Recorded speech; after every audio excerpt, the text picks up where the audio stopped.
Welcome to the revolution. You have groupthink. Right. It is very important to have the black vote be in groupthink and to not separate from the thought and be completely in line with the agenda of the left, the Jewish media, and the Chinese. There's a lot of Chinese things got something to do with it? They got something to do with everything. This is my issue with Jared Kushner.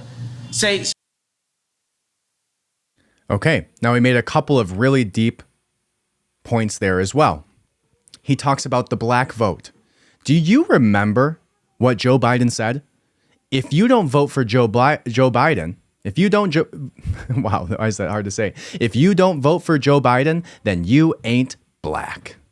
That's what he said. He literally called this out to a T. Joe Biden specifically said that. You're not even black if you don't vote for me because we have a black vote. There is a community that we need to persuade. And predominantly within the black community, if you are a Republican or a conservative black individual, yeah, you're going to have be criticized at a much higher rate than others. Just look at Candace Owens, right? You see that all of the time. And look at the way that Kanye had to deal with these things when he was supporting Trump.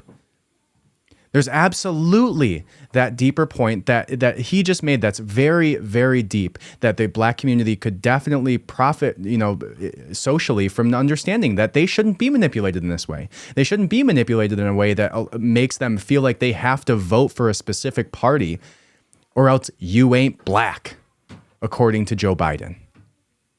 And then he even says that, 96% of the black women voted for Joe Biden because of Kamala Harris.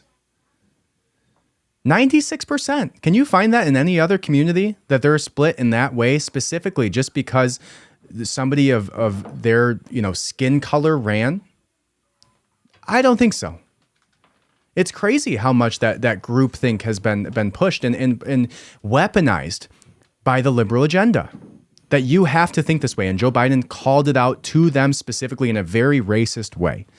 If you don't vote for me, then you ain't black.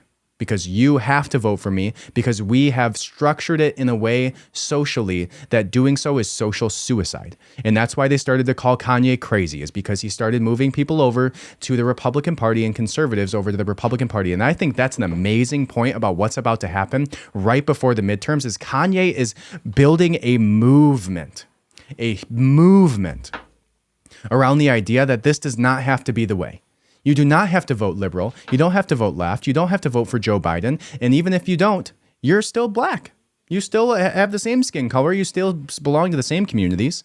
And it has nothing to do with the fact that you voted for one way or another. And you actually are supposed to have your own individual thoughts, not based on your skin color or social beliefs or whatever. You can own your own ideas regardless of what your skin color is and who you want to vote for and what you believe about these social topics, right? But that's not easy, or that's not good for their party, right? That they will have such a difficult time winning anything if the black party, the black vote, as they called it here, understands that you don't have to be 96% to the liberal party if you're black. You can vote for whoever you want.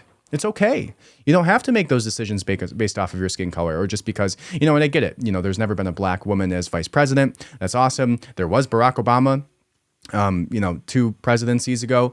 But that should be propagated, but in the right way, for the right reasons, right? Because that's an intelligent individual who represents your belief systems, not just specifically, as he said here, only, in that portion of the interview that said 96% of them voted for her. What did he say? He said, you would have thought Beyonce was running.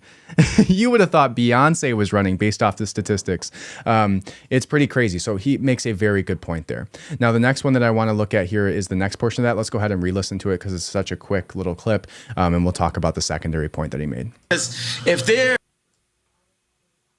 black vote be in groupthink and to not separate from the thought and be completely in line with the agenda of the left, the Jewish media, and the Chinese. Now, he calls out the Chinese specifically there, which is interesting. A lot of people say, even Donald Trump said China Joe. You look at all the business deals that were done through the energy companies that Hunter Biden was a part of, right? Saying that this is intertwined.